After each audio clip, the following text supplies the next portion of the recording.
Okay, I'm just waiting for confirmation. Yeah, we're now live. Thank you.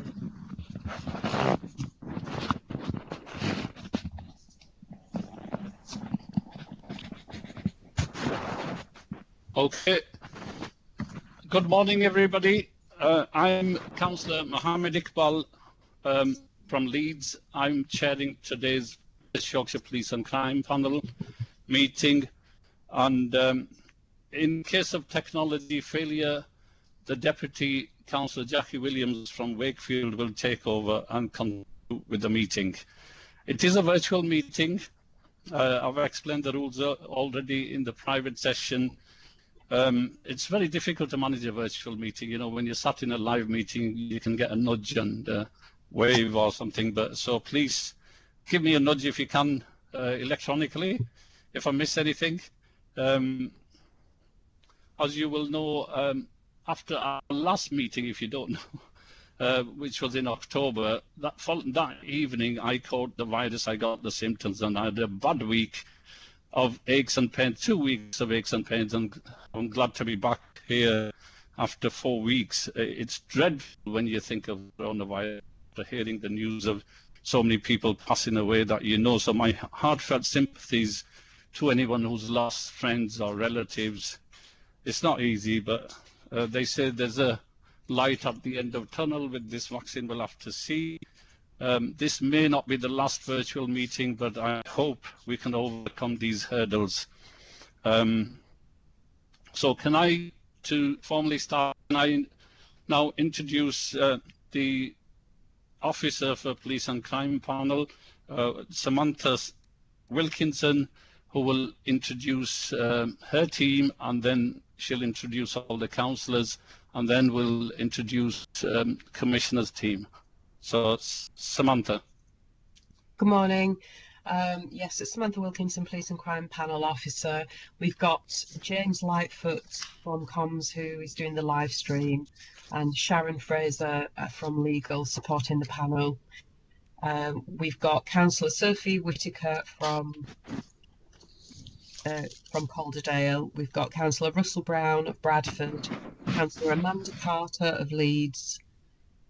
We've got Roger Grasby, independent panel member, Councillor Tariq Hussain of Bradford. We've got We've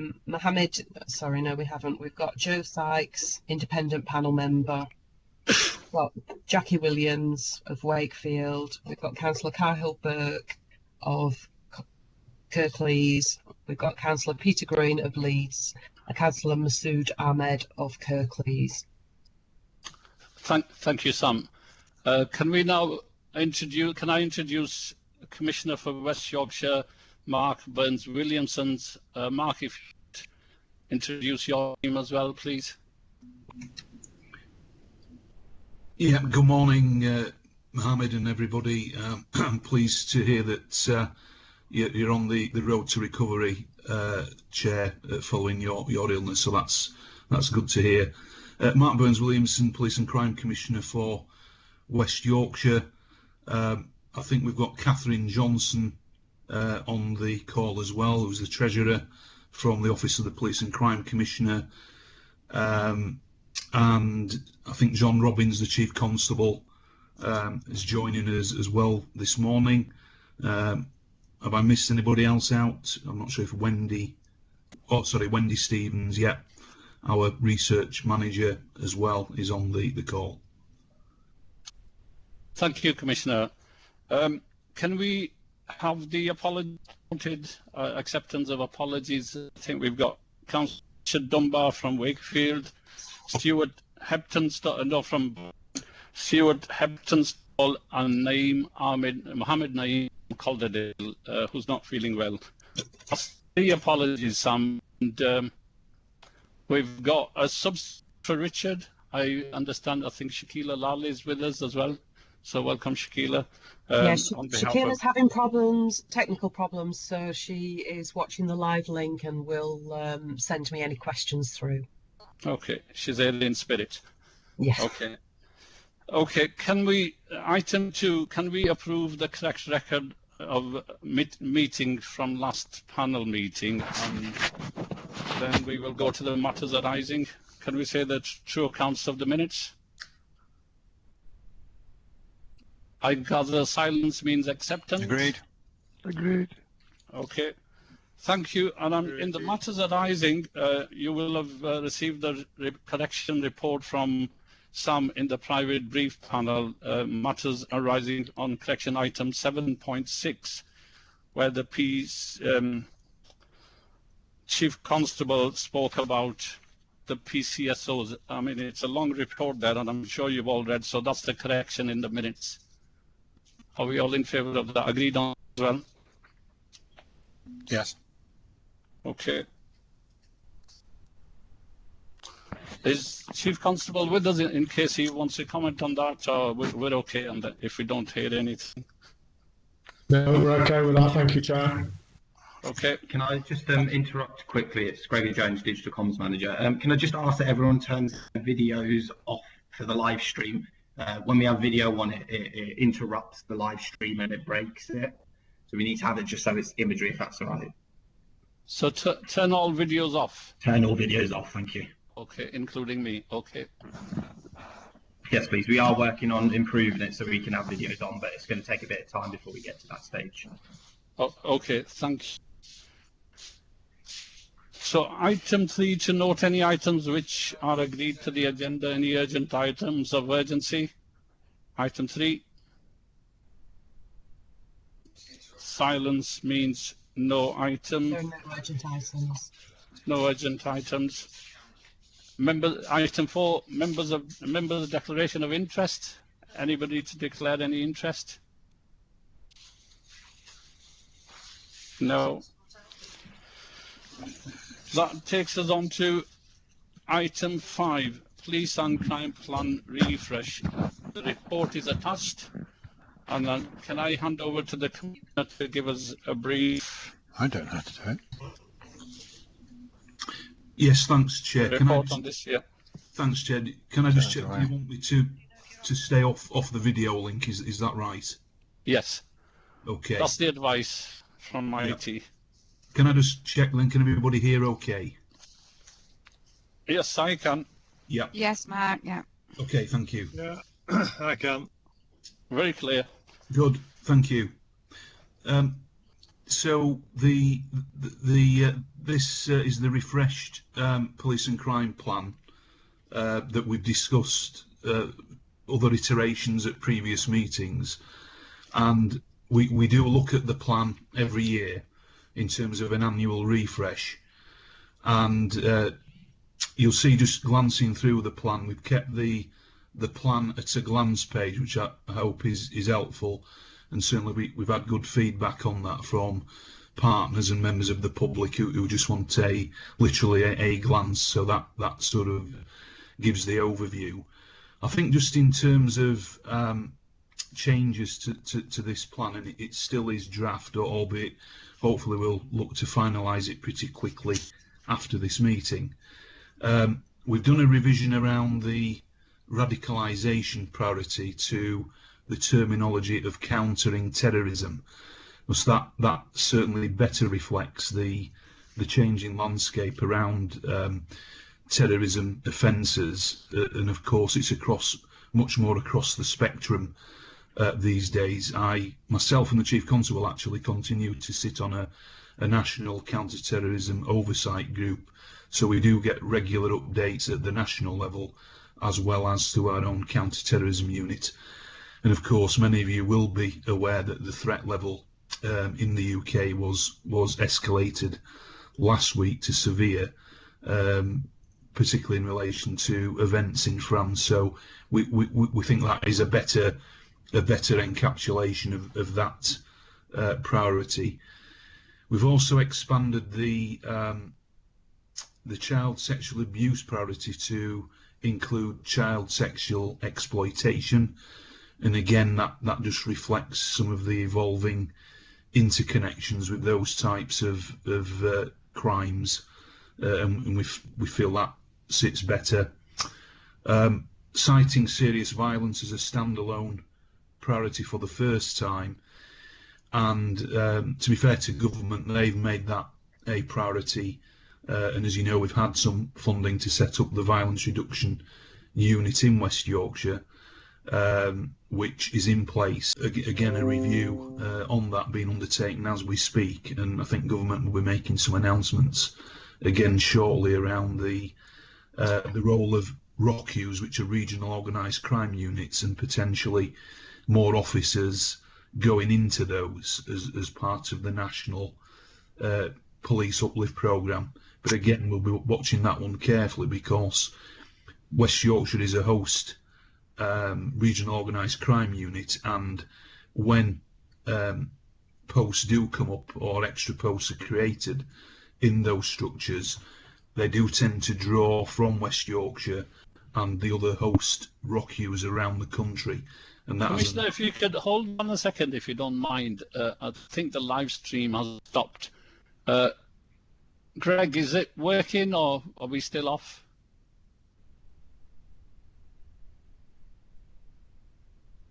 Sorry about that, Commissioner, because I got a message from Kelly that it's not working. Hello, Greg.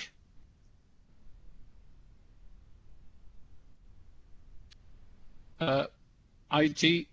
I can hear you, Mohammed. I don't know if anybody else can. I can hear you, but I'm not sure Greg's still in the meeting. No, he's there. He's working on it.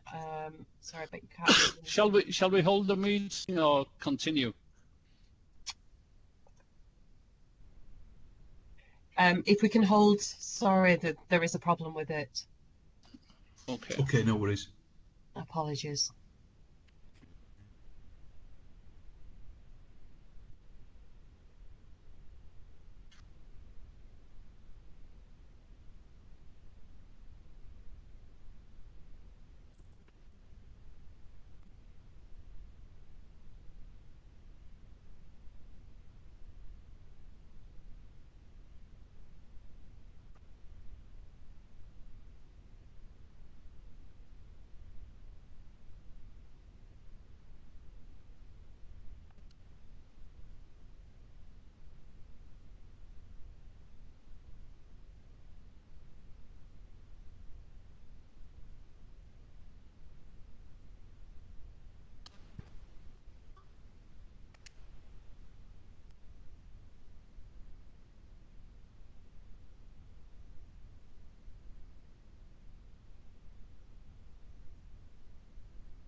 Hello, can I just check if everything is all right?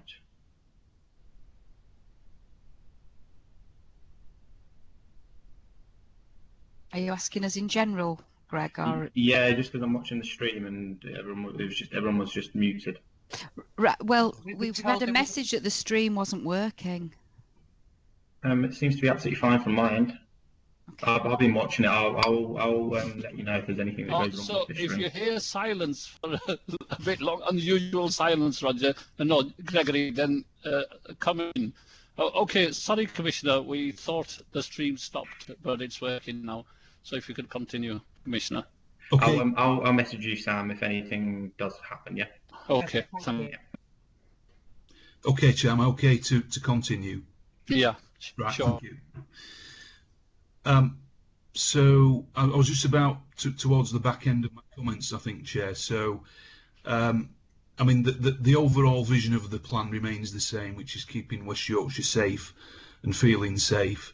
And as I've mentioned, the plan at a glance is really useful, because it just talks about the four main outcomes, which are tackling crime and antisocial behaviour, safeguarding vulnerable people, working to improve criminal justice, although that one is still a bit of a work in progress, given the real issues with the courts and the backlogs that we're just really trying to get a better picture of what is achievable, given all the impact of COVID and the social distancing measures that are in place at the courts, and then importantly supporting victims and witnesses.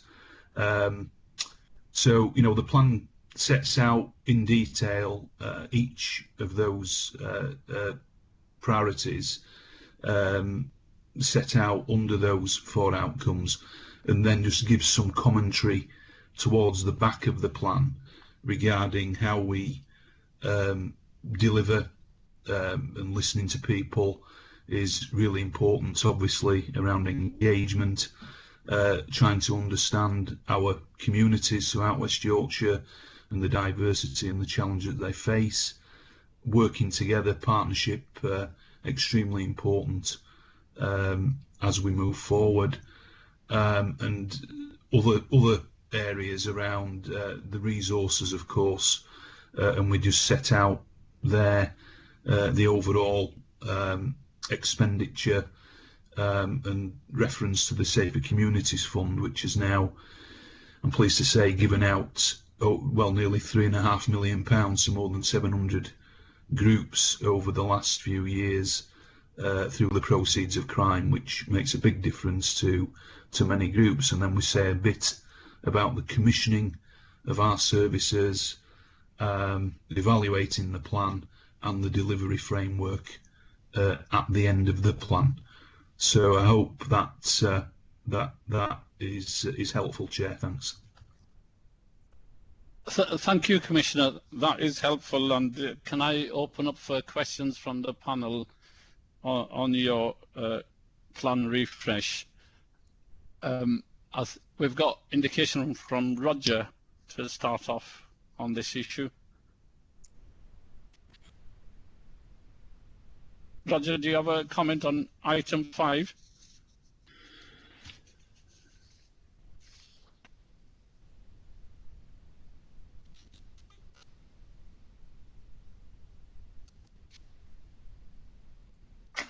Anybody else wants to comment while we wait for Roger?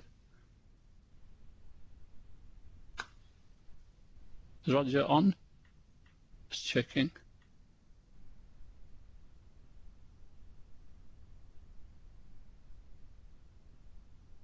Yeah, Roger's on.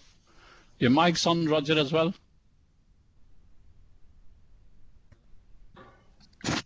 Can you hear me now? Yes, Roger, we can hear you. Sorry, I went off. You couldn't hear me. I have to call my wife when. Okay, it's okay. Did you want to comment on item? Yes, 5? I got a couple of things, if I could. Thank you, Chair. Yes, please. Morning, Mark. Morning.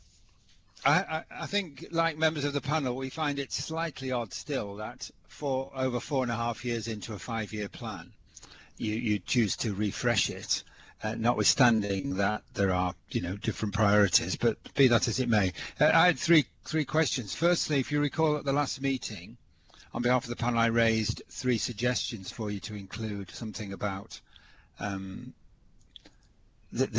the Chief Constable to account. And there are references about BAME officers and their percentage within operational policing in order to demonstrate the representation, appropriate representation in the community, and about outcomes, which we'll come on to when we perhaps deal with item 6 on the agenda. So I just wonder whether what your response was, whether you can point to any changes you've made in the text to cover those items. I'd like to ask about numbers and resources. You often do, and I understand why, talk about austerity in various forms and the impact it's had on West Yorkshire Police, but I'm sure you are aware about the magnanimity of the panel since 2018 in voting a above inflation precept, which has led to a net increase in police officers in 2018, 2019 and 2020, irrespective of the National Police uplift. So I suppose it's also to see what impact these officers, some of whom are now fully trained and available in neighbourhood teams, etc., are making on the delivery of the plan, because I think the residents and taxpayers of West Yorkshire can rightly expect to see some value for their investment.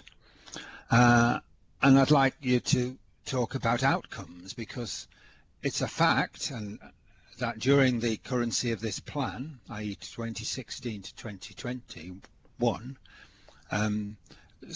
positive prosecutions in West Yorkshire have halved. Now, you know, so that's the reality. So I think that needs to be reflected, and it isn't really reflected in the plan at all, or in any of your commentaries.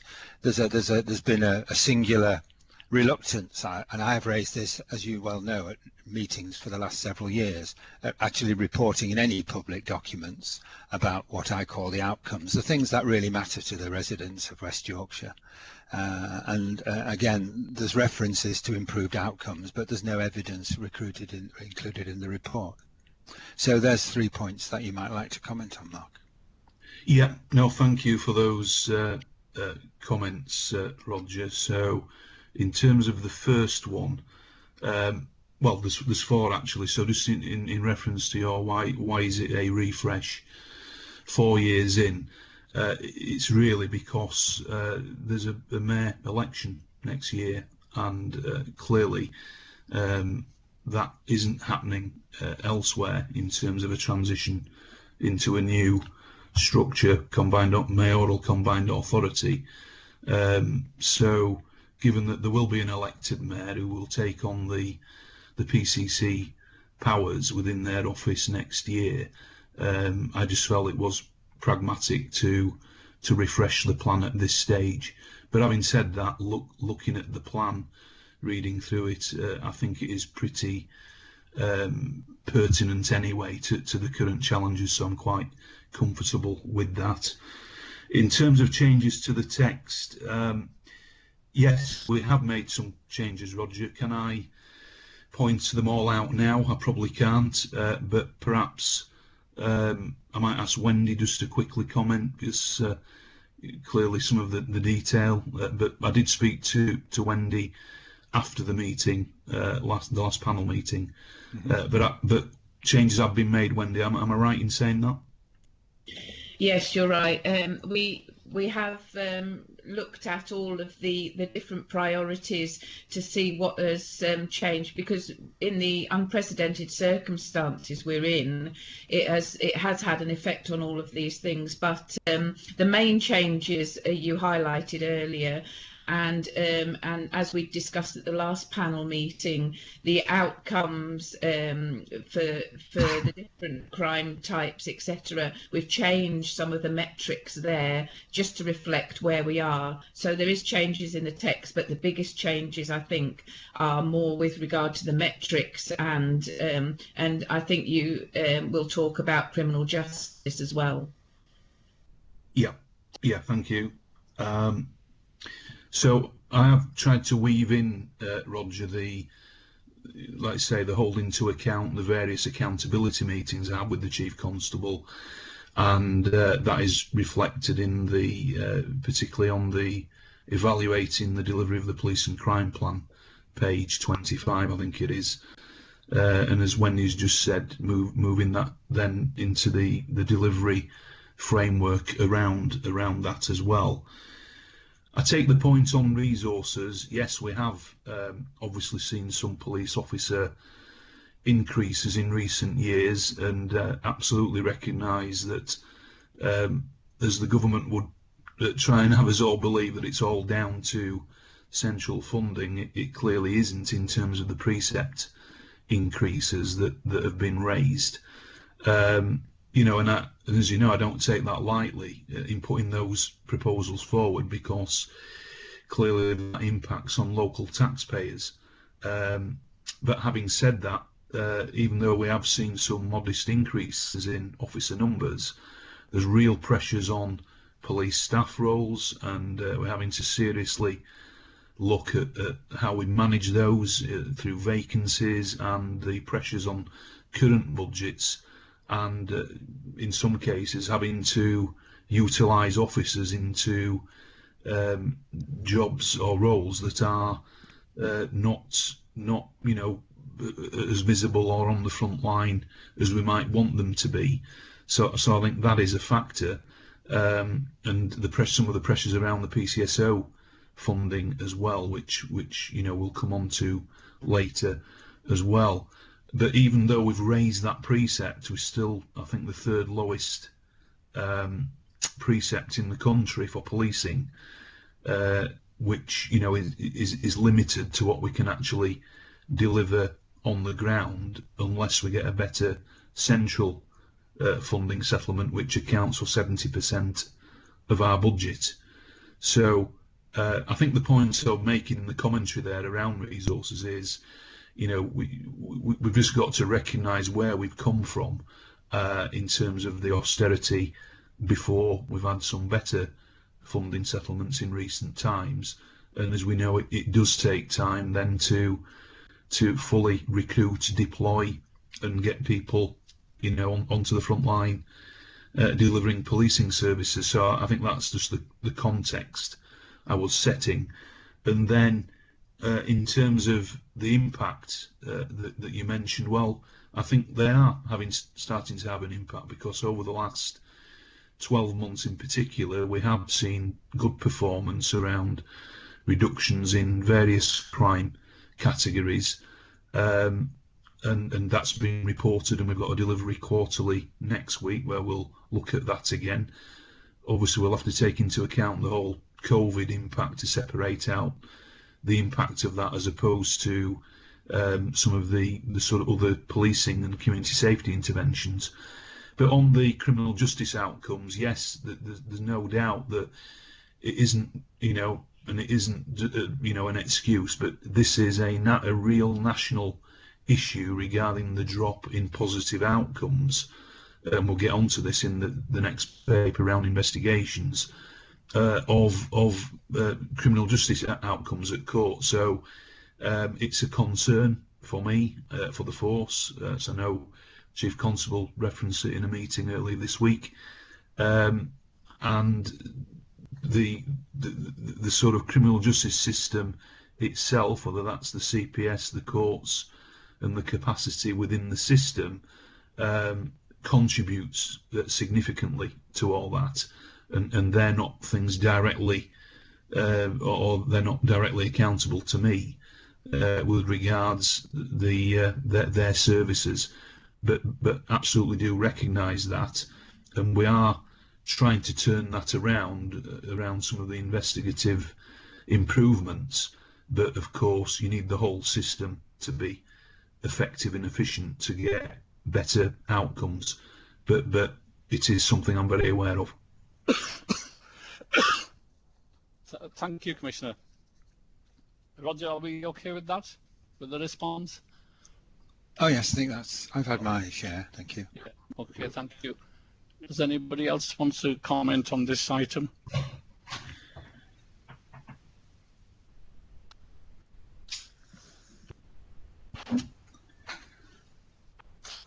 Okay, so I take it sense means we'll move on to next item, which is item 6, investigations and outcomes. Do you want to give an overview on this also? Yeah, I've had a message to say that some of my colleagues are having difficulty with the live link. Do you want to just check if that is still in place? Greg, are you there? Just been checking myself, and it still all seems to be up and running. Okay. Okay, that's fine. I just wanted to double check. Thank you. Right. So yes. So I'll move on to the next item then, which is the investigations and outcomes. So the background to this, and I know that yourselves at the panel have been requesting an update for a while, so obviously I'm pleased we've been able to do that, and there's a fair bit of detail in here, but the context is relating back to the HMIC, the independent inspectors of the police and fire and rescue services, with regards to an inspection they made, which looked at areas of improvement for West Yorkshire with regards to investigations. So the paper sets out the framework, the context and comparisons throughout England and Wales, and there's a breakdown of the different crime types. And the next part of the paper talks about the findings of the HMIC, and what the progress has been, and the out of court disposals and the victim's journey as well towards the back end. So there's a section there that just gives a background around the what some of the outcomes and detection rates were looked at that time, and again trying to look at the victim journey, and some of the appropriateness of the behaviours around the investigations and the recording of certain aspects within that. So there's a fair bit of detail on page 2, and then it lists the sort of outcomes at item 3, which I'm not going to list them all, but it's there for your information. In terms of the table that is on page 4, that sets out the West Yorkshire position in 2019 into 2020, during the 12-month period where 304,000 crimes or thereabouts were recorded, and some of the outcome ratios within those various categories.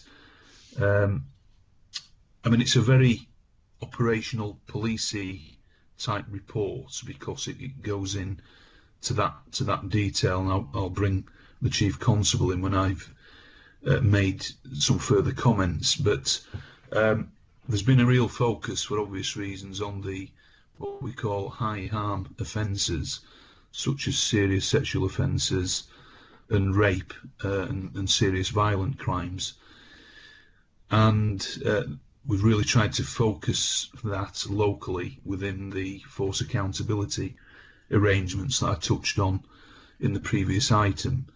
And certainly more recently, I'm pleased to say, even though the outcomes are still low, we are seeing some positive increases around outcome rates around rape, robbery, most serious violence, and residential burglary as well, albeit relatively modest increases. They're certainly heading in the right way. And at 4.8, you may have read there about the really significant judgment at the High Court, or Court of Appeal, sorry, regarding the disclosure of information from mobile phones and devices, which has led to the National Police Chiefs Council making some changes around how those digital investigation processes are implemented, which is, you know, really important given the digital aspect of many of these crimes now, where that is often part of the key part of investigation. But it's really trying to improve the position for victims and witnesses regarding how that is done, to try and at least encourage people to come forward and have things fully explained to them around what is required in those types of cases. I've touched on previous meetings, Chair, around the opening of the Sexual Assault Referral Centre in June of this year, and certainly I'm really hoping that again is a step change to the type of facilities and services available to high harm victims, and I'm sure it will be, because you know, it's a tremendous facility, and hopefully at some point you and your colleagues might get a chance to visit there. But I would highly recommend it in terms of once it's bedded in more, and the hopefully with the other side of a pandemic, where we can meet in a more normal way. There's a section then that touches on investigations review, and then the review progress, and it details a number of force structures that are in place to oversee that, to try and ensure we've got a corporate and consistent approach to embedding investigation practices, and then it highlights the areas that the HMIC highlighted around improvement. I'm not going to list those now, but further on it talked about progress to date, and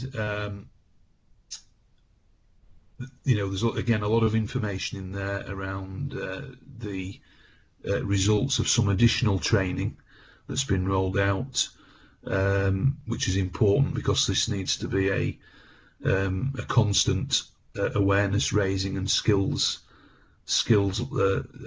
development for police officers and investigators. And we've also now got a victims journey delivery group.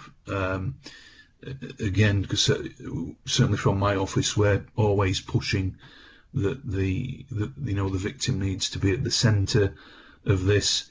There's a section on out of court disposals where we, through my office, we host an out of court scrutiny panel that meets quarterly, involving a number of partners, and that's been expanded more recently, albeit I think the impact of COVID has meant that there hasn't been a meeting of that for a while, but I need to look more into that as to what can be done in a virtual format if possible.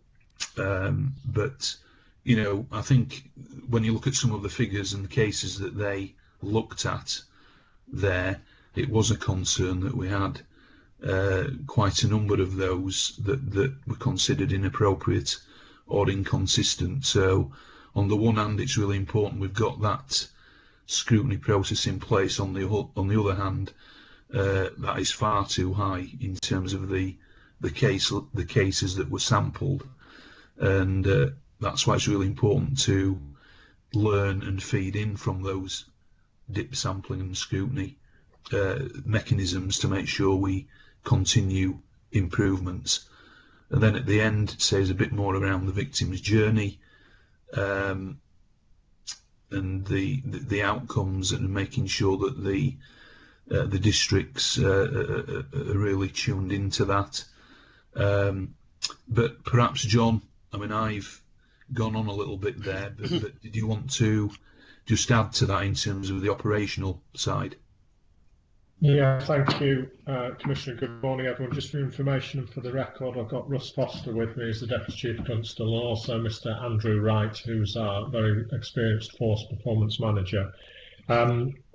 Sometimes we can get lost in the statistics and the percentages of these things. I suppose, despite the challenges we've seen nationally and locally, I think the elements that need to be brought out of the report is that you've seen previously, crime is going down, and in some of those high harm areas in West Yorkshire is going down, and outcomes are now showing a trajectory of going up. So we've talked previously at the panel around call handling and attendance, and I think we've got the organisation into a really good place around that. We've talked a lot about crime, data integrity and compliance, and you know our views and our position on that. We've talked, and we're now showing the reductions over the last year around crime, irrespective of COVID reductions, the reductions before and after COVID. And now, under some work that the Deputy's been running for the last 6 or 8 months, we're starting to see some significant increases around outcomes. However, when presented in percentage terms and in the national context, you know, I accept it's a difficult and challenging environment, and the comments that have been made previously, and I'm sure will be made in the future, are all very valid. I suppose as a resident of West Yorkshire, as well as the Chief Constable, you'd kind of ask yourself the question as how's the local police force doing compared to similar forces, and how's it doing compared to most similar forces up and down the country in that sense. So on top of the statistics that you've got in front of you, I can now report up to the last 6 months, the outcome rate is at 11.8%, so it's continuing to go in a stronger way. In terms of rape offences, I'm sure we'll come back to, we're now up to 7.4%, and we're higher than both the national average and similar forces. In terms of most serious violence offences, we're at the national average and higher than the most similar group. And in terms of robbery, we're higher than the national average and higher than the most similar group. And the same goes for residential burglary as well. So I'll leave it there, and rather than bombard you with new statistics, I just want to make the point that the trajectory that's shown in the report before you is continuing to get stronger and stronger as we go forward. However, there's always much more to be done because we understand the public perception of outcomes, detections, sanctions, identified suspects. It gets very complicated. So I'll leave it there, but just to reaffirm, we're definitely going in the right direction on outcomes now. Thank you, Chief Constable. Can I welcome this report on behalf of the panel and appreciate all the hard work done by your team and officers, and also we look forward to visiting the Sexual Assaults Referral Centre. That's a very positive move. Well, all these scrutiny measures, and especially serious sexual assault issues, cases where the outcomes or the complainants withdrew halfway through the cases, and this centre will give them reassurances and confidence to come forward. We'll get all the support possible. So we welcome that and look forward to visiting that in future when the circumstances allow. Can I now welcome some comments and questions from panel members? We've got Roger again on first, and then colleagues can come in as well. Roger, did you want to ask something? Yeah. Can you hear me all right? Yes, Roger. Lovely, thanks. Continue. Yes, thank you very much, Mark.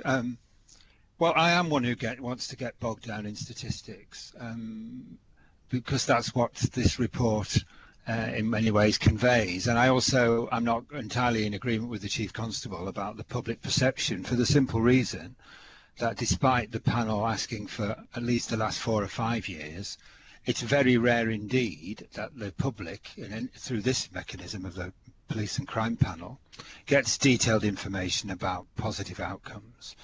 And even if we did, there's nothing in this report that actually defines what a positive outcome is, because we've got 22 categories of outcomes.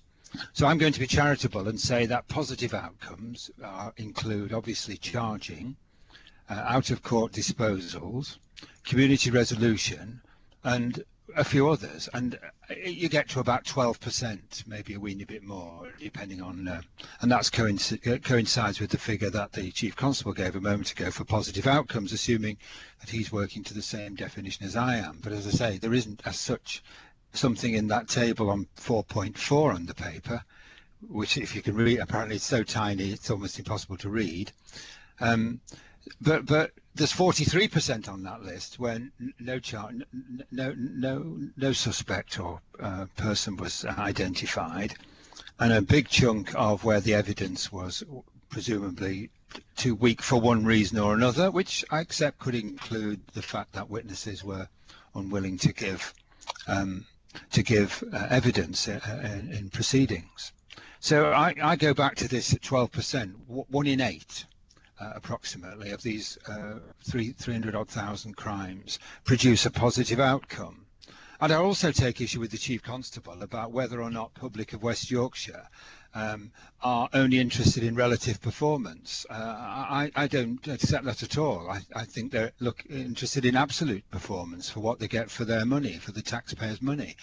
And whilst other forces may struggle in the same way, I'm not sure that necessarily means that everybody's going to be happy if West Yorkshire is actually doing less bad than other forces, because that's one way of putting it.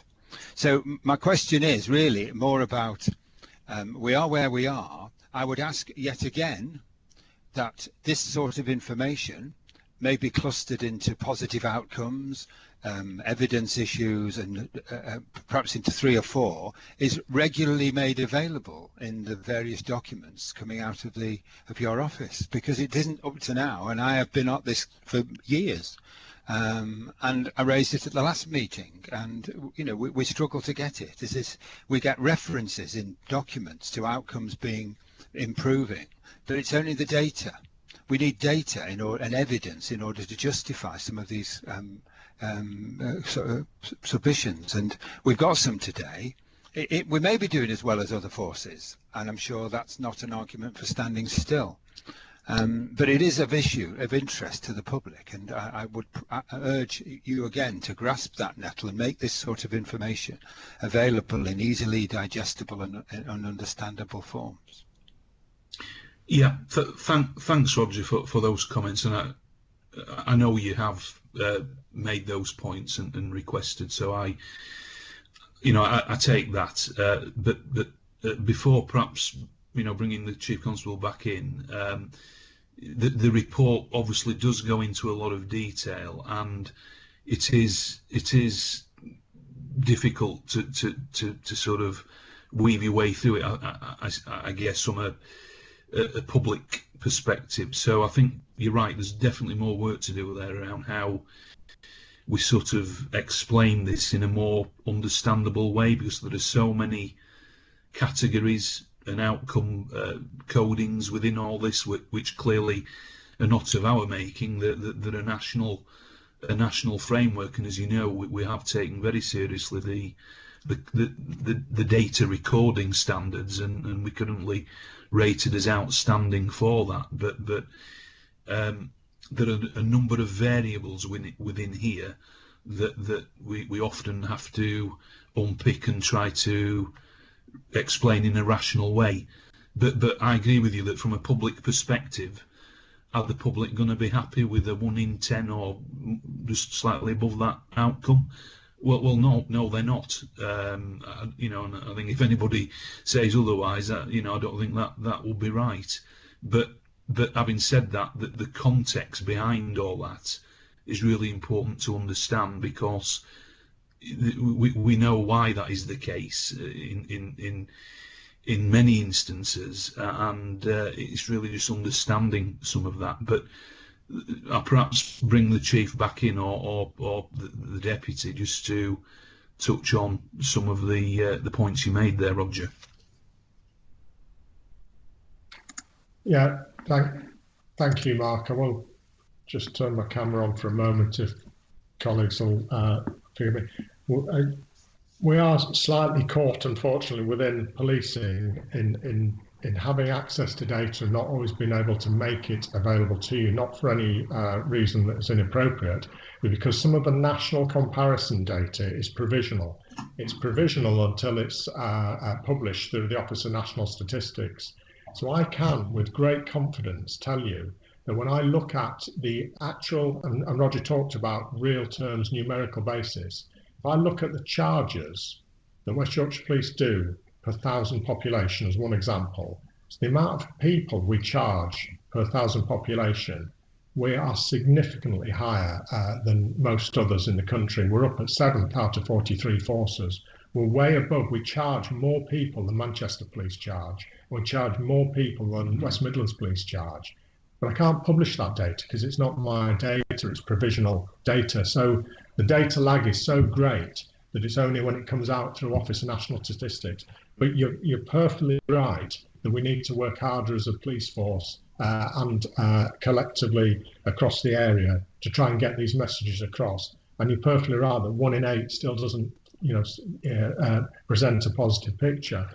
But what I was trying to get away from was percentages, for the very reasons that I've said before. If you record a lot of crime correctly, your percentages are held against you, which is why I'm moving more into numerical, physical. How many people do we take an outcome of against people in a positive way, which is what I think the public want. And I am pleased to report, and confident reporting, it's more than other metropolitan areas. But it's our communication battle to overcome. And it's for us to find a way of getting the data to the Commissioner so that he can give it to the panel. And I do agree that it's hard to pull out and see in some of the information we've been able to provide to date. But I think we'll take it away again to look at how we can do it. Because I think there is a very positive story to tell. And it's not just against ourselves, it's against the position up and down the country. That's all, Mark, I think. Okay, thank you, Chief Constable. Okay, are we okay with that response, Roger? Yes, thank you. Okay. Any other comments from colleagues? Questions?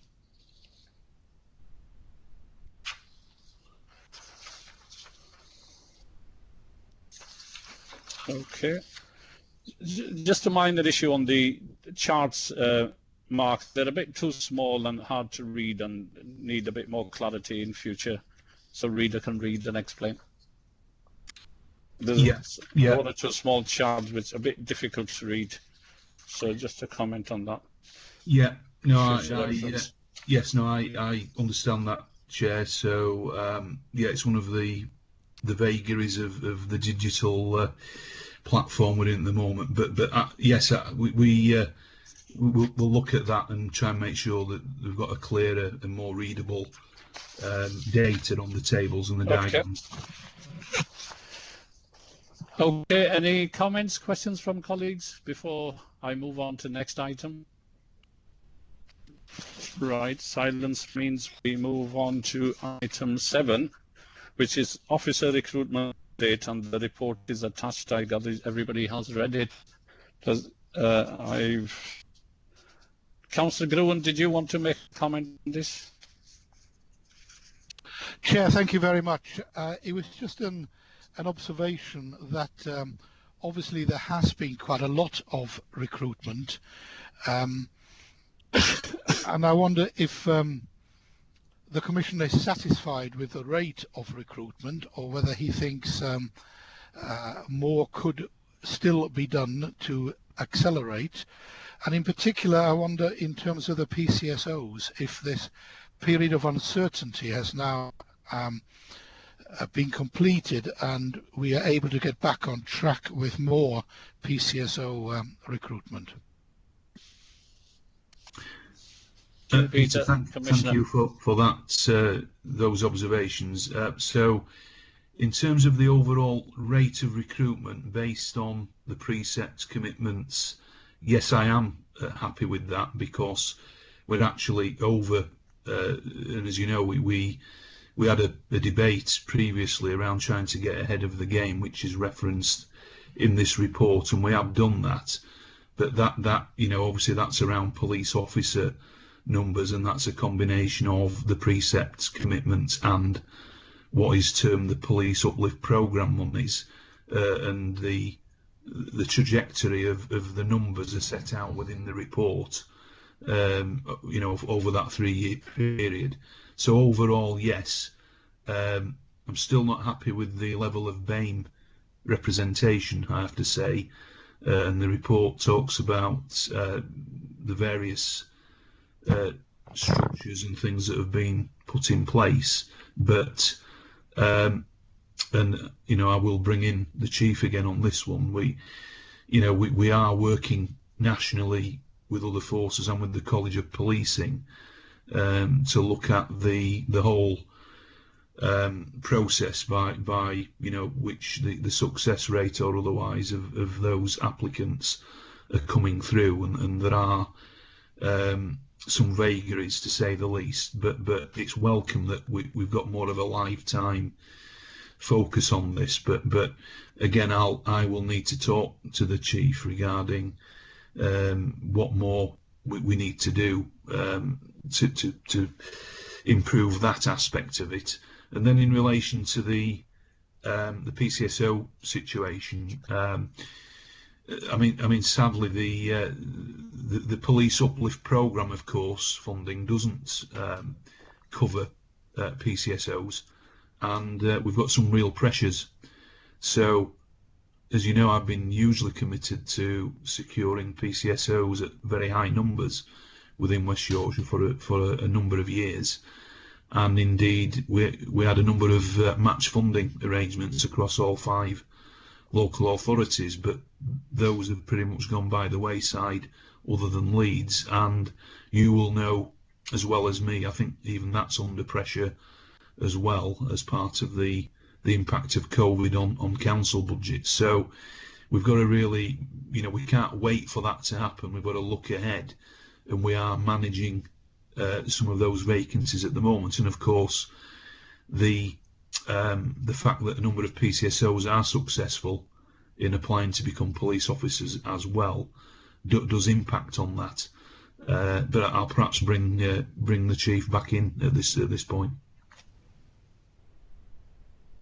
Yeah, thank you, Mark. I mean, the original question, I think, was we're committed to 311 additional police officers in this year. We've on track to recruit 393 during that period because we got ahead of the game, as the report says, and brought some in earlier in it.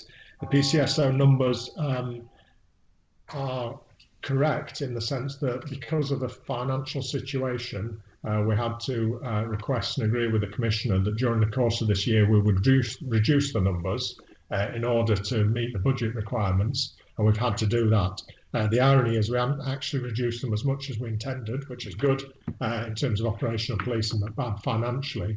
So again, that's going to have to be reviewed as we go into the next financial year about PCSO numbers. So my point being is they're under-recruited deliberately in order to save money to meet the budget.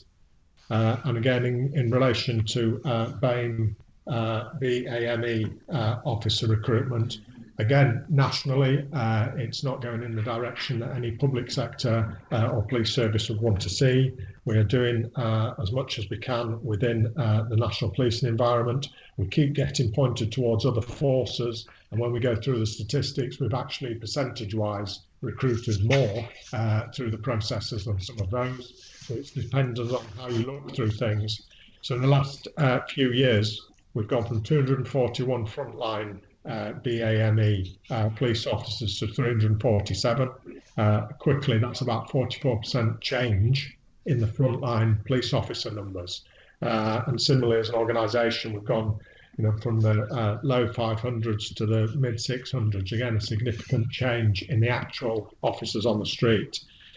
But yes, as with everybody in many public sectors, there's more to be done, and now more so than ever before. But as I've said many times before, we have to do everything within accordance with the Equalities Act and recruitment legislation, and we are pushing things as far as we possibly can within the legal limits. Thank you, Commissioner, Chief Constable. Mark, apologies, I didn't give you an opportunity to do an overview of the report. Is there anything you want to add further? Because I opened questions before. I give you the opportunity to do a bit of presentation. Thanks, Chair. No, I mean, hopefully in that answer to Councillor Grewin, I've touched on a few things there, because, the report is fairly straightforward in terms of the numbers.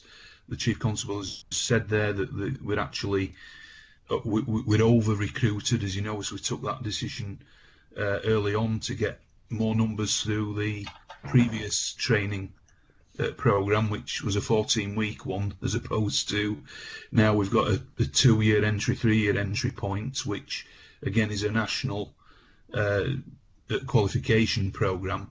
But we know there'll still be a sort of period where, if you want to refer to it as a fallow period, where you've got that gap of the time at which these officers are in training, which has got more of an academic aspect to it as well, because of the partnership we've formed with Leeds Trinity University, which is, it's good and it's fantastic opportunities for people joining through those routes. But I guess I just wanted to touch on that the BAME one, because we've debated it many times, haven't we, at the panel?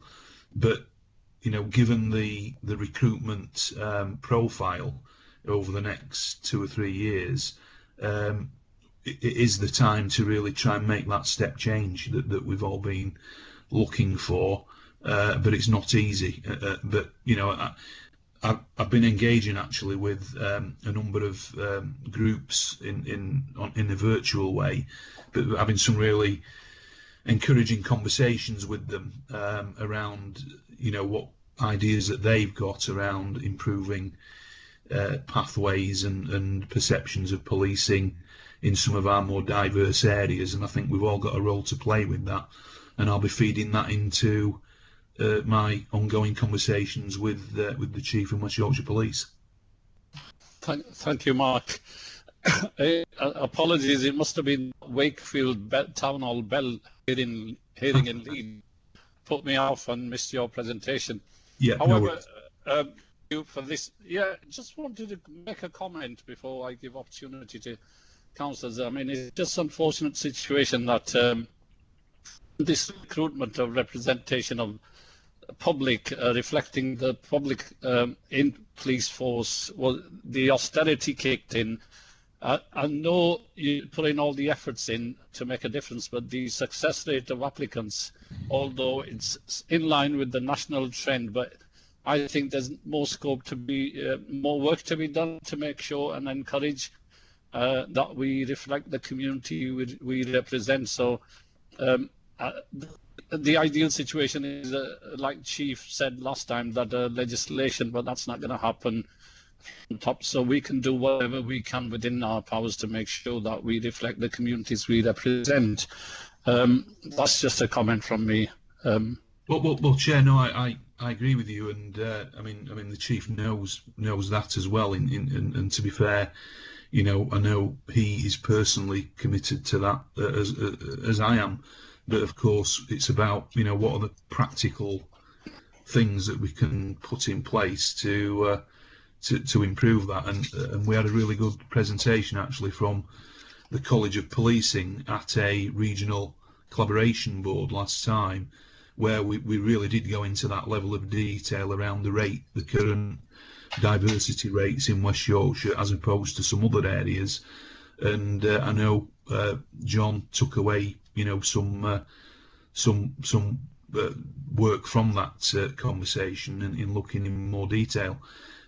Plus also at the national level, the Association of Police and Crime Commissioners and the National Police Chiefs Council have set up working groups on these very issues, and we absolutely need to link in with those to try and you know, cascade anything at a local level. So, you know, it's a lifetime situation that I think we can try to affect change as we go through. Thank you, Commissioner. I've got Sophie next on the list, and then it'll be Tariq, and then Roger if there's anything left over, and then Masood. So, Sophie, Councillor Sophie Whitaker, did you want to ask a question, or do you think you've got your answers? Yeah, thank you, Chair. Morning, Mark. Just on this same topic of positive action, can I just draw your attention to page 6 of the last paragraph before section 7 begins? It's on page 6. I just wanted to ask exactly what is meant by the last sentence in that that relates to the Chief Constable challenging the College of Policing with regard to the suitability of Launchpad in relation to the force's ambitions for improving BAME representation. Can you just clarify what the inference of this is? Yes, well, thanks, Sophie, for that question, and I'll let John answer himself, given he's quoted on that paragraph. Yeah, so during our last recruitment campaign, I was adamant that we would remove all potential barriers from the process. So all of the BAME applicants to West Yorkshire Police who had met the minimum requirements in law for joining the police were put forward to the National College of Policing's assessment process in accordance with the police regulations. I can't employ somebody unless they go through the police regulations, Home Office approved College of Policing Assessment Centre, and at the moment that's called Launchpad. So as we put forward our candidates, the good news is the percentage of candidates who passed from West Yorkshire from a BAME background was greater than most of the forces. The bad news is, in numerical terms, there was significant disproportionality in the National Policing Assessment Centre for BAME candidates, both graduates and non-graduates. So I haven't got the statistics in front of me, but there was a significant difference between graduates from a BAME background who had applied who were successful compared to white graduates. So my point being, it's out of my control, irrespective of all of the work we've done locally. So of course we'll keep doing the positive action and the support, and every one of those candidates had all of the positive action we could give them in terms of coaching, mentoring, welfare, explanation, exposure to policing, mentors, and operational staff helping them. But they've got to get through that process. I've asked the College of Policing to do some academic research around that, and whether is disproportionality associated with discrimination, or is it in relation to the candidate base? Is the differentials between the people who are applying? So the point of the sentence was there was no influence, for want of a better word, from West Yorkshire Police into the national system, but that's the national system at this moment in time. So we're still working with them to see how it can be improved, see what the barriers are, and see what changes there need to be. Because you'll sense the frustration in my voice. There's many good candidates I would love to have seen working on the streets of West Yorkshire, and I don't understand why they're not getting through the process. And the only possible explanation, if it's not unintentional bias, is that the nature of the candidate is different. Does that make sense, Councillor? Yeah. Okay, so it does, John. Thanks for clarifying that. I was concerned that the inference was that we potentially look at lowering the threshold for this particular group over and above every other group. But I'm glad that you've cleared it up. Thank you. Thank you, Councillor Whittaker. I've got Councillor Tariq Hussain on same. Is that all right, Tariq? Did you want to come in? Yes, thanks, Chair. I think mine was, Mark, a bit more of a statement rather than a question. And some of it's been quite well covered in the previous what Councillor Whittaker asked and stuff like that. We've recruited a number of officers over the last 2 or 3 years. And I was hoping we would now be in a position where we've got some experienced officers in there who are out on the field doing their duties. My own experience particularly from my ward and from Bradford, it boils back down to, again, although with COVID, a lot of the crimes have reduced, but the antisocial behaviour has increased. So if we've got other crimes that have reduced, how come we're not deploying resources to tackle antisocial behaviour? Or why is it increasing? Maybe you have some concerns or comments about it. So that was my question, really, that over the last 2 or 3 years, we have increased our workforce. The precept's gone up to actually tackle and deploy new officers. So if you could just give us a comment on those. Thank you. Yeah, thank you. Well, of course, and John knows this, that we try and deploy as many of those into the neighbourhood policing teams, frontline roles, so we have got that extra visibility within our communities. So that's been ongoing, and those officers we over recruited that I mentioned earlier, around getting ahead of the sort of the 2 and 3 year entry point training regimes, those officers are deployed out at districts pretty much, as far as I'm aware. In terms of antisocial behaviour, yes, we have seen increases. A lot of that has been down to COVID, because particularly at the height of the lockdown restrictions, and probably currently as well, more recently following the second announcement, police are attending more of those types of neighbour dispute and ASB type situations, and we've reported that at some of the previous meetings through the weekly sort of COVID updates, if you like, that I'm getting as well. But there's no doubt it has impacted on that reporting of ASB, but they're often related to COVID aspects. So, John, did you want to add further to that? No, it's exactly as you said, but and the councillor's right, it's just a shame, and very sadly during that period that local authorities have withdrawn community workers. There's less youth workers, and there's less antisocial behaviour workers, and there's less funding going into third sector and voluntary community groups. So antisocial behaviour has always been a partnership approach, and as and when services are reduced, I fear that this is the consequences of that. So we've been able to, where we've had to reduce some of our neighbourhood policing teams, but as we've reported previously, we've reduced them but focused them and allowed them time to problem solve. But the challenge for them is there's less people to actually problem solve with, because as we all know, it is a partnership approach that will reduce some of the harm within some of our communities in the neighbourhood, housing-based, youth-based, community-based antisocial behaviour. So it's a challenge with less resources out there. Thank you, Chief Constable. Roger, forgive me, can I count Masood Ahmed from Dewsbury on same item? Councillor Masood?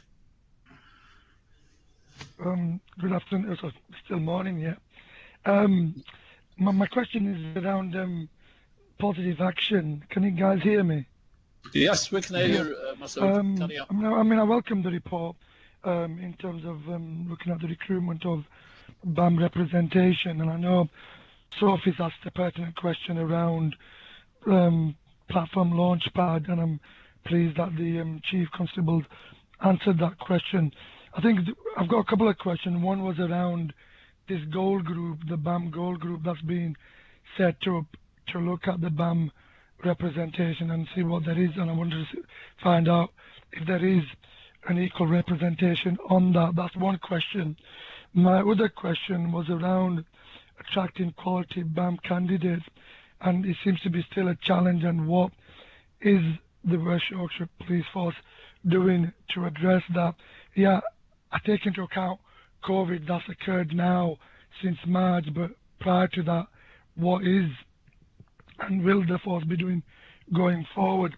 And my other question was around something that the Chief Constable just talked about, the assessment criteria for police officers, which is undertaken nationally by the College of Police. And I understand that being a difficulty because I asked a number of people within my ward community go forward, and 3-4 of them went forward, and all 3-4 were unsuccessful.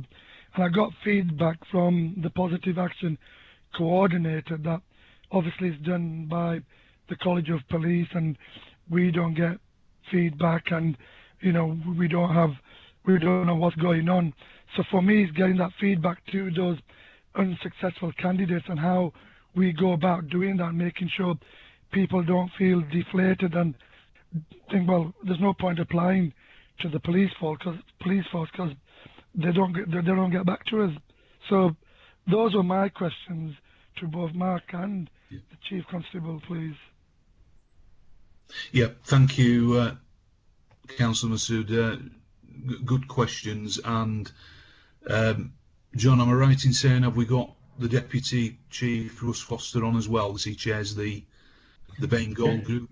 Yeah, I mean, we won't curtail him because I used to chair as well, but the answer to the question is yes, there's representation on it, both from the Diversity, Equalities and Inclusion team themselves, who are very well represented in terms of BAME, and there's also the Association of Muslim Police Officers, the Black Police Association, and a number of other staff networks, as long as Federation. And so there is good representation on that group, Councillor.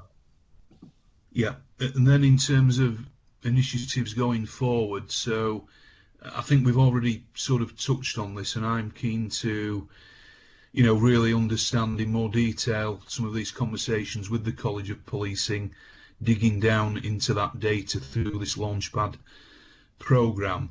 And as you've said there, the understanding the feedback sort of process between the College of Policing elements and our own gold groups and coordinators in West Yorkshire Police, because if people have got a real interest in applying and joining the police from diverse backgrounds, they need that positive feedback to allow, because there are going to be, obviously if they don't get through first time, that there are going to be other opportunities, and I would hope that we are seizing those opportunities around mentoring and putting things in place to assist and increase those rates wherever we can. And you know, as I said earlier, I'm meeting with and have met with a number of groups myself who are making these very points. So it's a conversation we need to continue with West Yorkshire Police, and taking on board some of the feedback that we're getting from our community groups, and obviously through yourselves as councillors, through the panel, and other ward groups as well. Thank you, Commissioner. In fact, I had the same point raised with me by one of the applicants, that all he got was a simple email to say that his application was unsuccessful, and no other further feedback to encourage him to apply again or look out for opportunities. And he was a bit disappointed that it wasn't enough. And then often it leads to questions: what's happening in the background? You know, if we're getting given a level playing field. Yeah. Well, okay, so I'm glad that you're going to look into this. Sorry, Chair, I don't know whether the Chief wanted to just come back on that point. But, I mean, clearly these are important aspects around the feedback and what ongoing support can be offered, which, you know, we absolutely need to look at.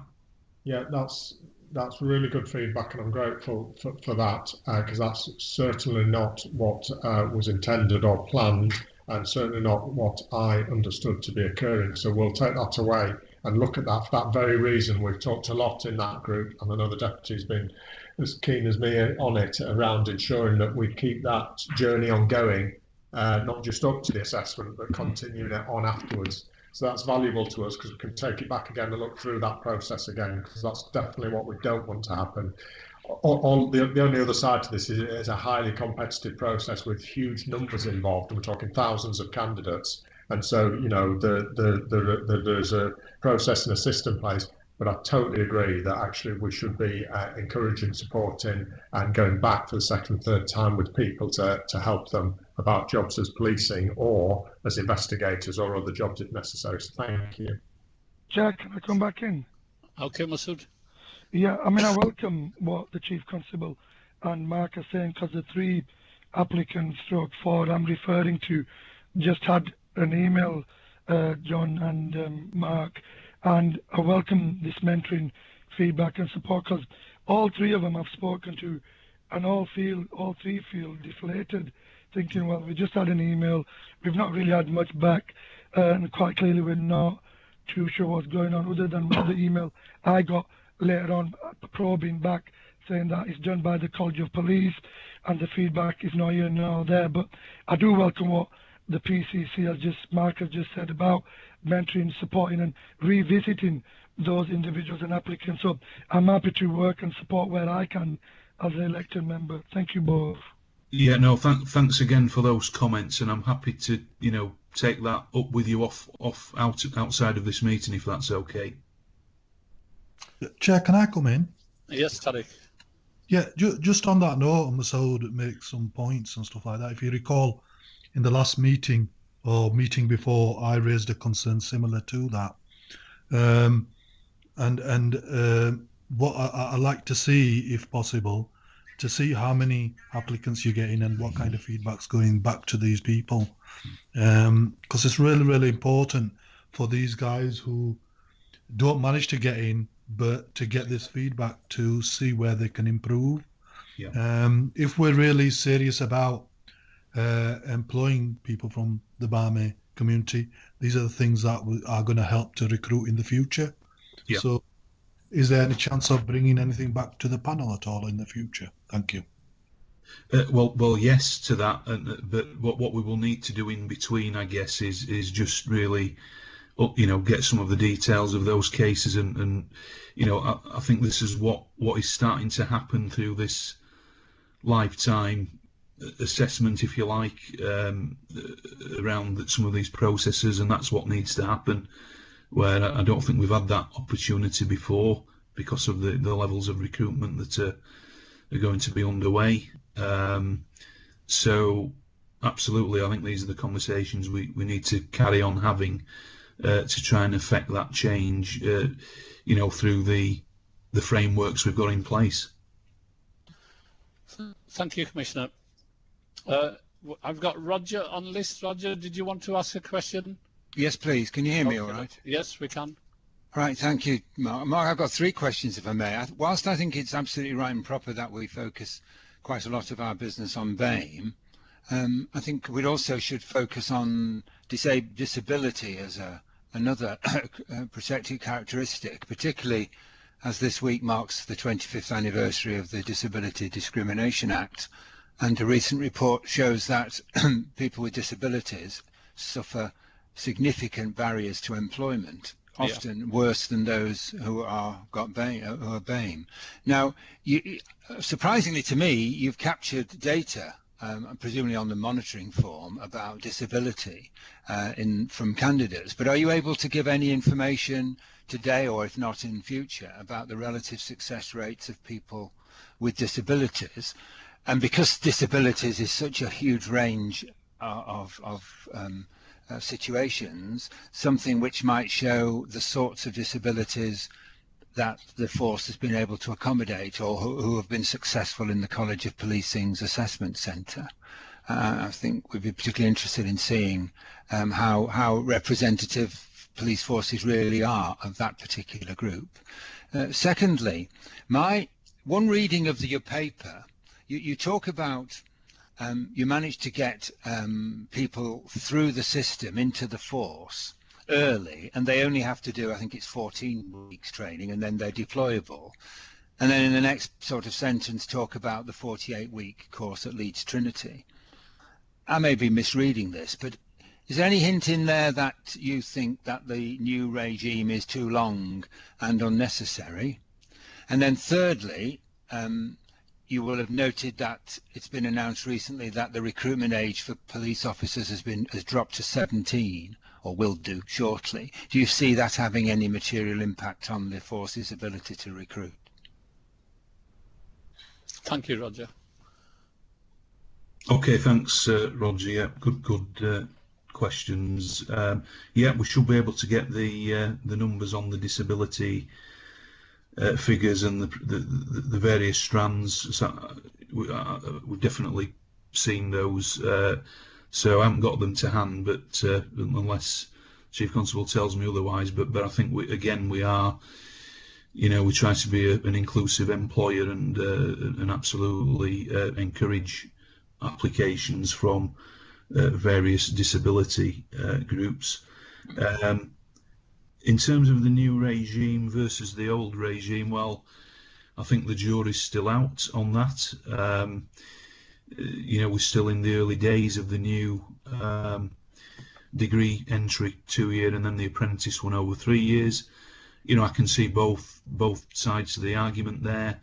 There was a lot of debate and consultation before those things were agreed at the national level, and views were expressed around concerns of attracting certain people from certain backgrounds or deprived communities, and I guess the proof will be in the pudding with that. But I'd be interested to hear what the Chief's got to say on the early sort of signs of that. And then on the recruitment age,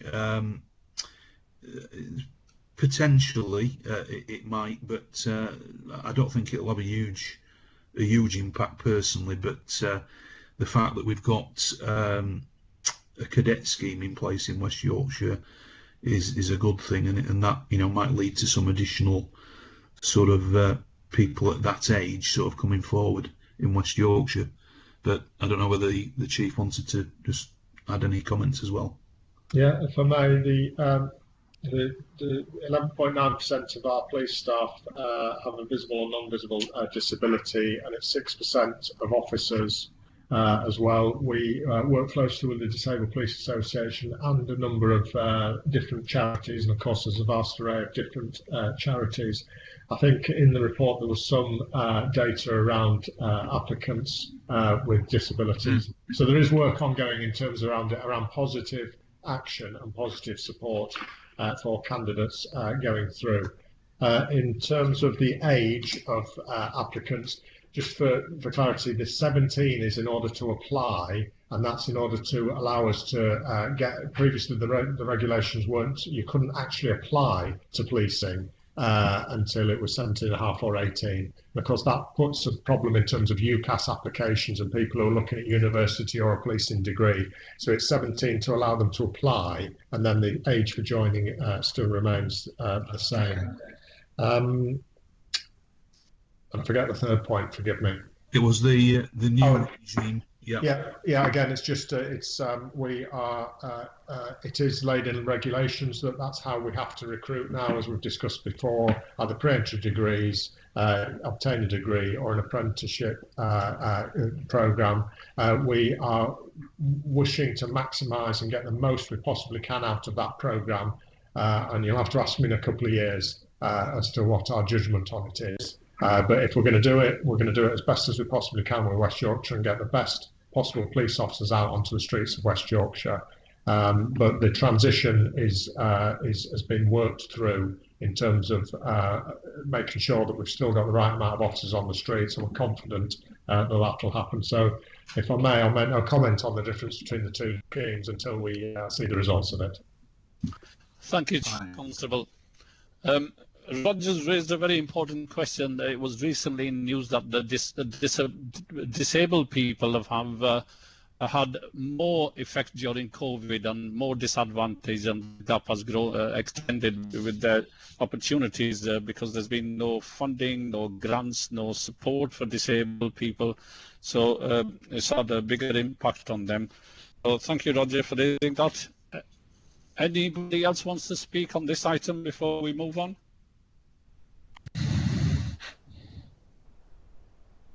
Okay, silence. We move on. That takes us to item 8, devolution implications for the PCC.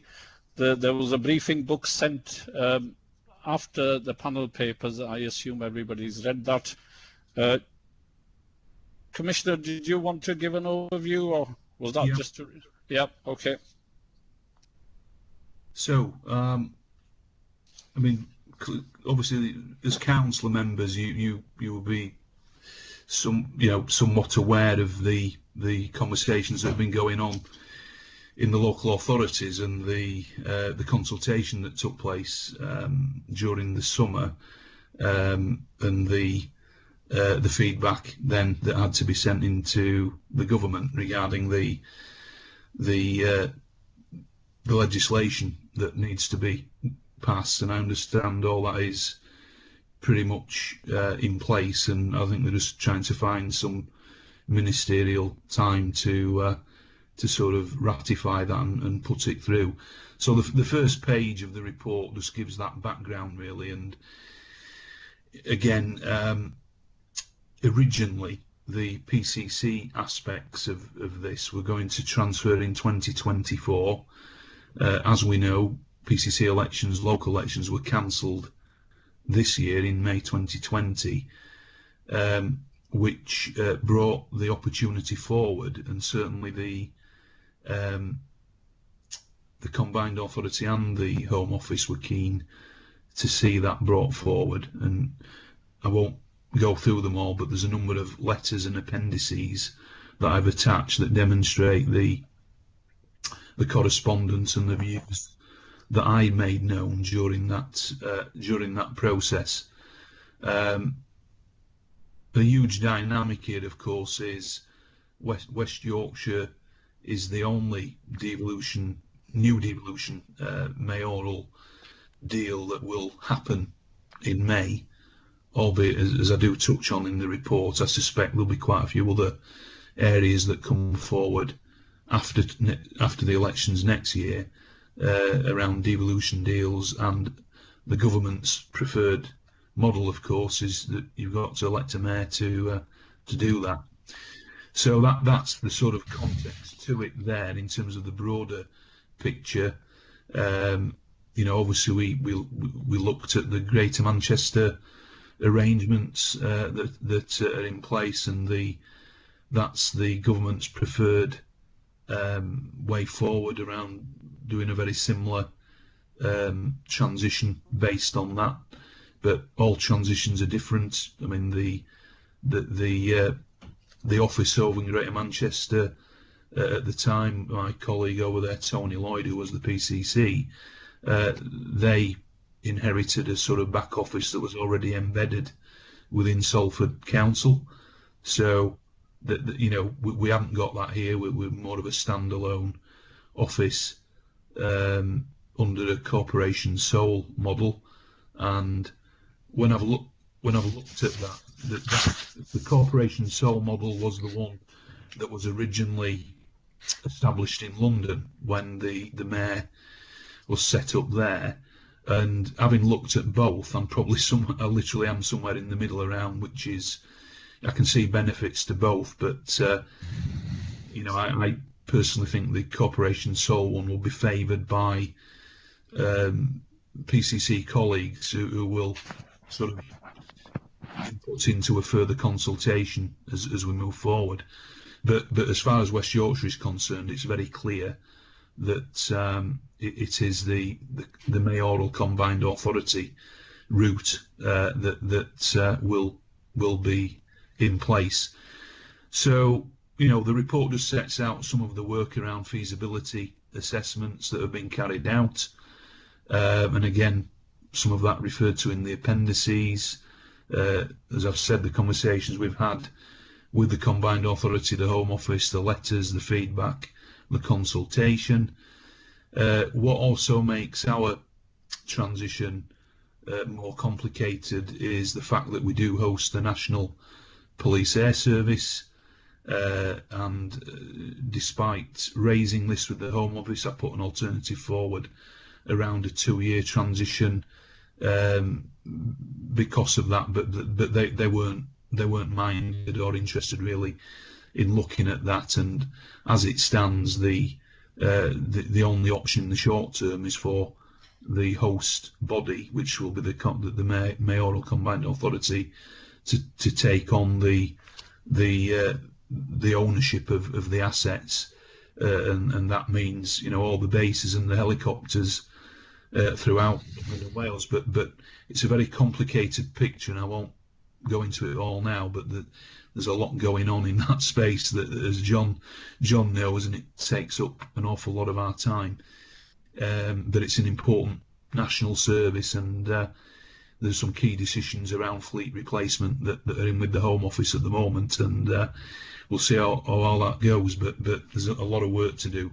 So in terms of the next steps, which is point 5, transition working groups have been established with the combined authority, ourselves, the Home Office and the APCC. There's a number of other work streams that are now being formulated and underway. Decision points prior to transfer, as I've said, that the parliamentary order is about to be finalised or go through the process, as I understand it, following the council's approval around the draft orders, and of course, assuming COVID isn't as it is now, elections will take place in May of next year.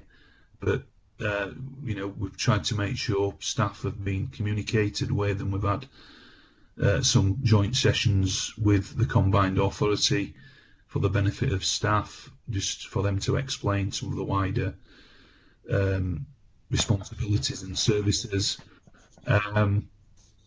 And in conclusion, there are, you know, it's a really difficult process because it doesn't look as though we're going to get any extra resources, despite the ask to the Home Office.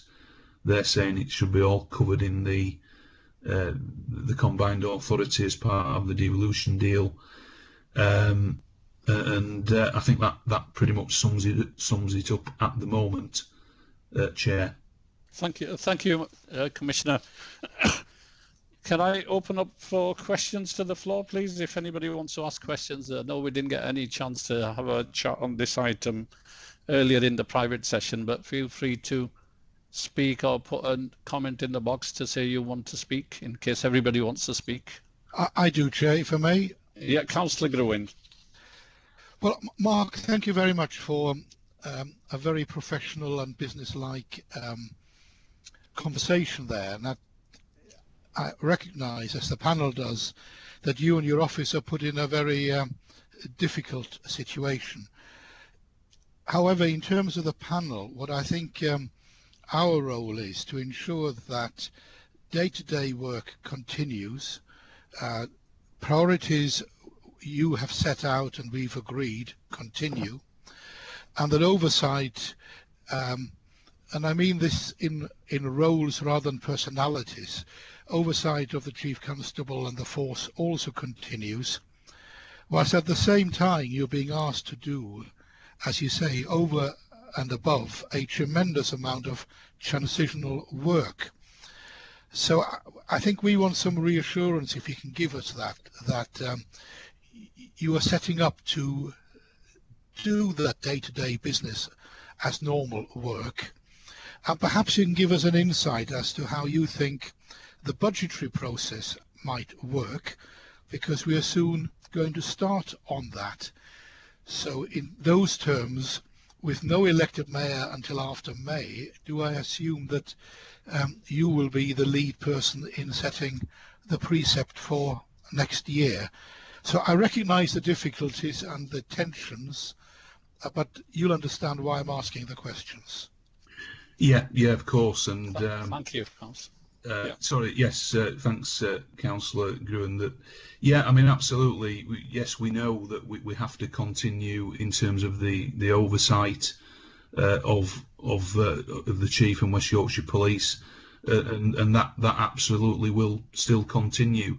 But I think, you know, it would be remiss of me not to point out the real pressures that we face here, because of course all this should have happened in 2024, not next year, but because of the exceptional circumstances this year around the cancellation of the elections and the fact that West Yorkshire is the only devolution deal that's new one that's coming into being next year, that's the reason why the position we're in. As you will see in one of the letters, we did make a request to the Home Office around some additional resources, around about £500,000. That doesn't look as though it's forthcoming, which clearly adds other pressures. But, you know, we are working very hard within the office, but also with West Yorkshire Police as well, and the Combined Authority, to ensure we've got the right structures in place. Now, Catherine Johnson is on the line, who's the Treasurer and has been leading a lot of this work from the office. Catherine, would you like to come in and make some comments at this point? Yeah, thanks, Mark. Morning, everybody. Yeah, just to pick up on 2 points, really. Councillor Gruen's question around the continuity of arrangements during this transition period. We have 2 risks on our corporate risk register, specifically around devolution. The first one being continuity of arrangements for oversight and scrutiny. So we track that one, we've got measures in place. And the second one is around an efficient and effective transfer. And obviously a lot of the stuff that's mentioned within that report is captured as part of that, the risk and the actions that we're taking to address that risk. So both of them are very, very heavily tracked. We're making sure we put appropriate resources where we can. Now, we will continue to make the case for the additional resources, both from Wicker and from the Home Office, because it's a phenomenal amount of work to undertake and heavily complex. And just by way of example here, 2/5 of my working week have been spent on devolution since May. So it's a huge amount of time to suddenly give up from the Treasurer portfolio. And we recognise that there's loads of pressure on our West Yorkshire Police colleagues as well, certainly from all the IT system migration, etc. It's a huge amount of resource that's going to be required, hence the bid with the Combined Authority for the additional monies from the Home Office. But in terms of the budget process, yeah, that should run this year the same way as it has done in previous years. Yeah, sorry, I just to confirm that then, Peter, that the budget setting in February, I think it is next year, will be done by the PCC, myself, and you know, that doesn't change in terms of the period up until the mayor election. But you know, clearly, you know, as we've set out, there's a lot to do during that period as well. Thank you, Commissioner. Yeah, lot of challenges and a lot of work to be done up to the mayoral elections in May. Thank you for that contribution and update, Commissioner, and thank you for the good question, Councillor Gruen. Does anybody else want to ask any question, clarification on devolution? Yes, please. Yes, Roger. 2 points. I don't know whether anybody will be able to answer them. Does anybody think that the mayor would be able to issue a revised budget and therefore a revised precept, even though the precepts will have been issued by the 5 authorities, obviously in March? And secondly, Mark, I know that we were sent a document, a 30-page document written by the Combined Authority, which explains devolution. I don't know whether you're familiar with this document. But on, I think it's page 27, it makes a statement that it talks about the police and crime panel beyond devolution. It makes a statement that the panel will not have the power of vetoing the precept, whereas obviously it does at the moment. Does anybody know whether that's a change in the law or an error in the document? Yeah, good questions, Roger. So there will be still a distinct police precept under the mayoral model. I'm not entirely certain, Catherine, whether a mayor coming in can then vary that without special powers or that they can't do it under the legislation. I don't know whether you're aware of that. Yeah, I can answer both points. Yeah, so we are aware that question has been asked to the Combined Authority, and they've specifically asked the Home Office and MHCLG to come back on whether or not that is the case.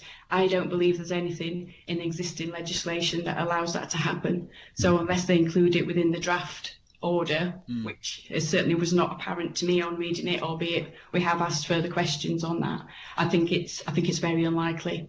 And on the second point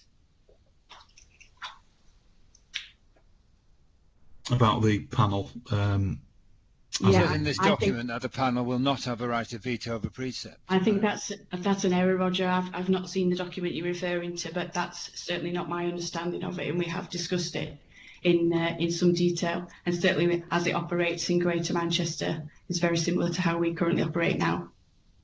Well, maybe I should ask if you get hold of that document, which I'm sure Sam will send you.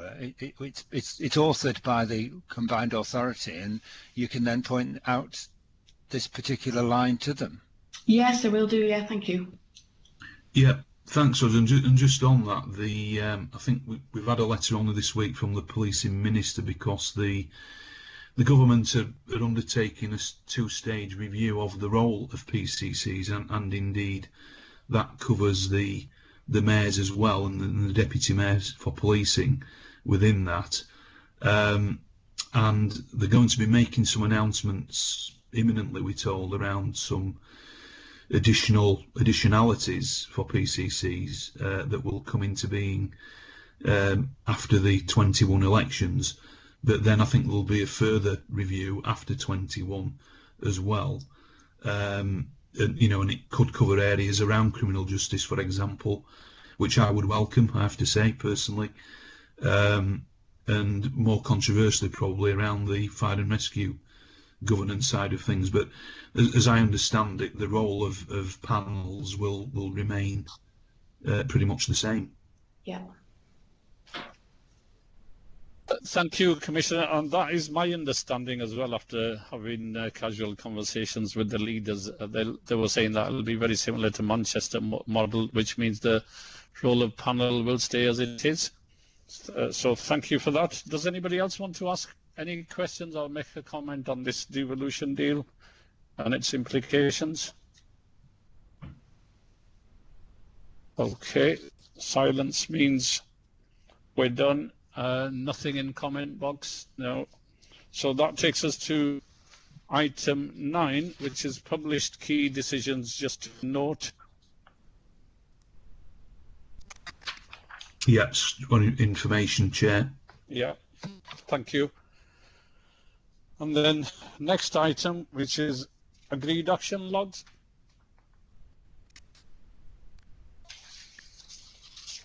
I don't know whether Sam wanted to comment. There's nothing significant outstanding. There's a couple of items which I can discuss with Kelly about when we can get them timetabled in for coming back to panel. Okay, thank you, Sam. So nothing else to raise on the agreed action log? Not from me, Chair, no. Thank you. Panel, are we okay? Yeah. So that brings us on to forward agenda plan. So we've put some provision. Well, these are the dates for this year here. So next meeting's on 11th of December. And in the briefing note, we've put some dates agreed for next year. Yeah, it's perhaps just worth mentioning under this about meetings for next year. We'll hopefully can get those circulated following discussion with the Commissioner. Yeah, so we've got the date set for January, which is 22nd of February, and the precept meeting will be 5th of February, and then we have a date on 19th of March. And after that, there was we didn't know what to do with the April. These are provisional conversations with the Commissioner at the one-to-one meeting I had on Tuesday.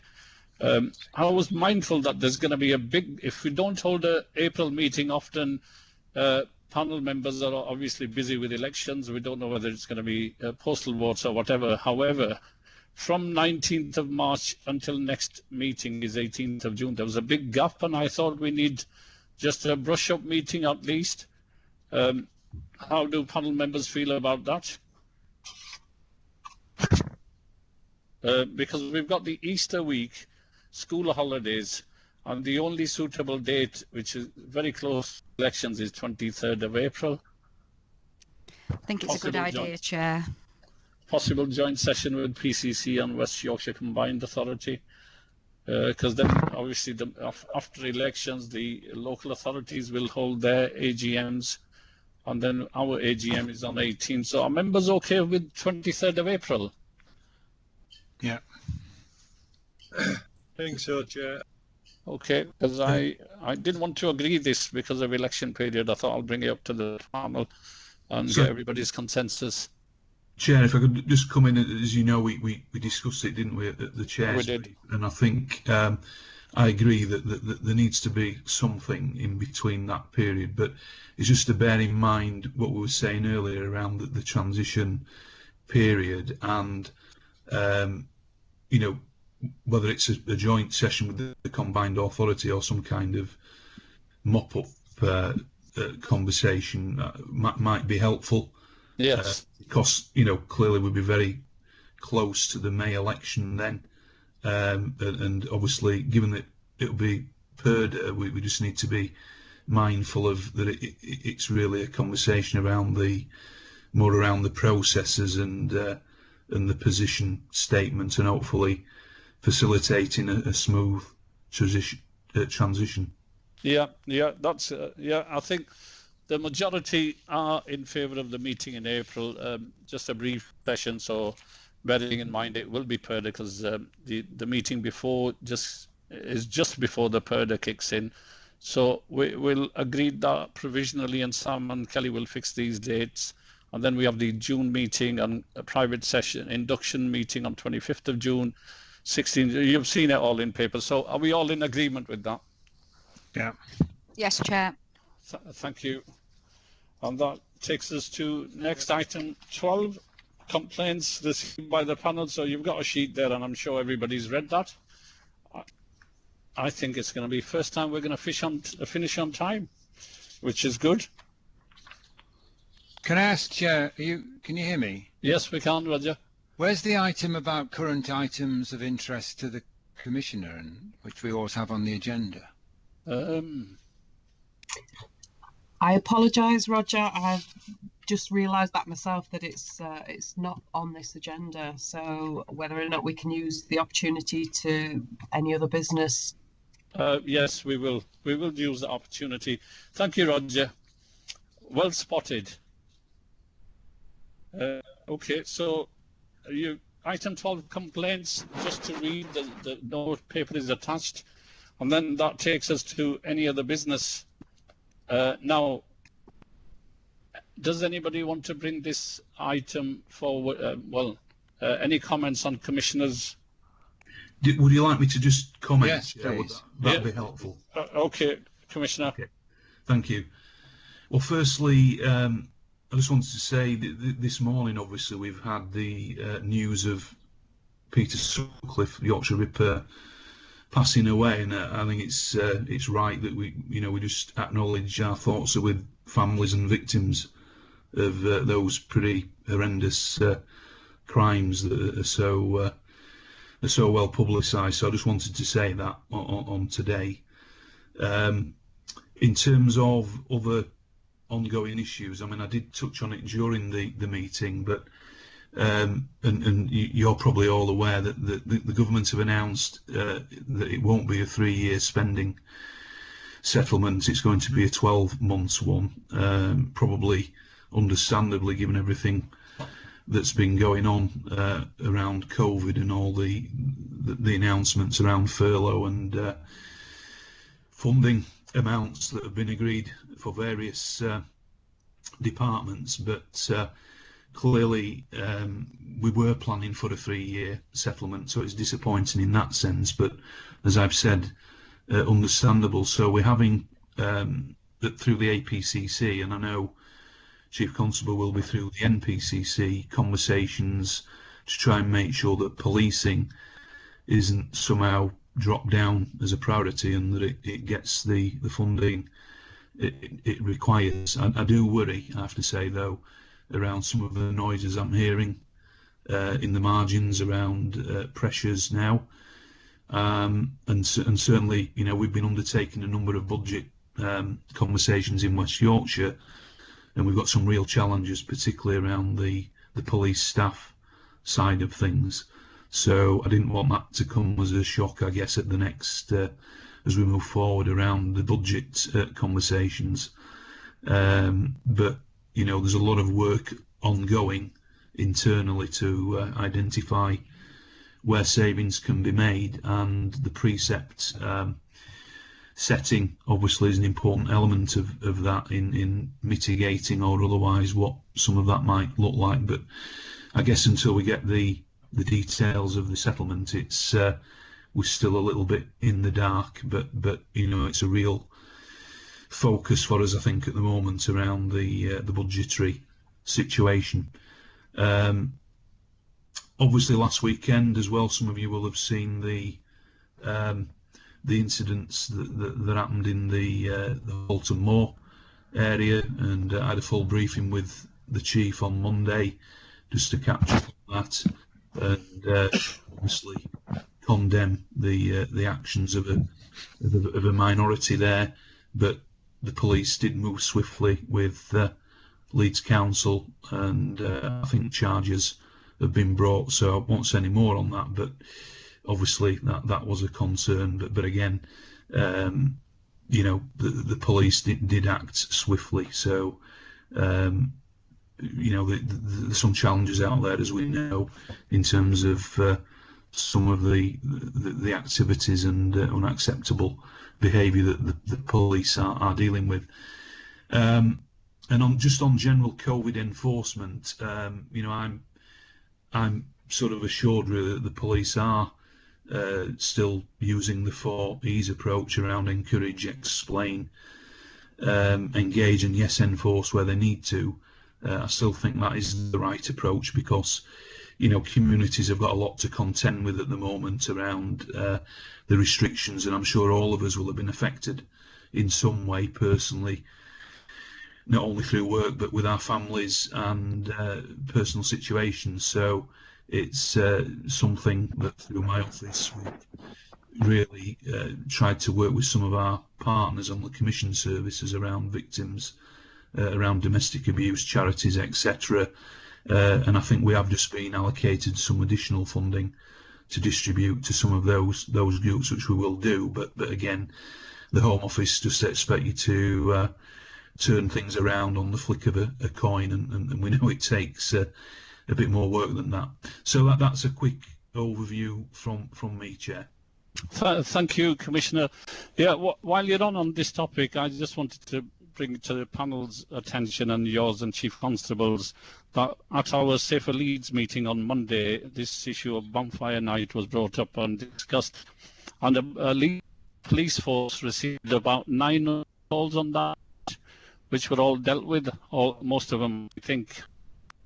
However, there was some serious concern about emergency services, especially like the fire service, the police service, who are there for the protection of police, were attacked and are attacked. They were attacked last year and even this year, including buses. There's a group throwing bricks at buses, and also taxi drivers, which has been going on for a while in certain hotspots in Leeds, and this time a brick went through the windscreen of a taxi driver and injured the driver, and he was in hospital. So Leeds has decided to do some work on this, and it's a very important issue, and I want to bring to your attention and Chief Constable's attention that we cannot accept people attacking emergency service who are there to provide support and for the members of public. So it's something maybe you could work with other local authorities, not only Leeds, but wherever this issue is, to work with those authorities and make sure that we nip it in the bud and deal with it properly and efficiently.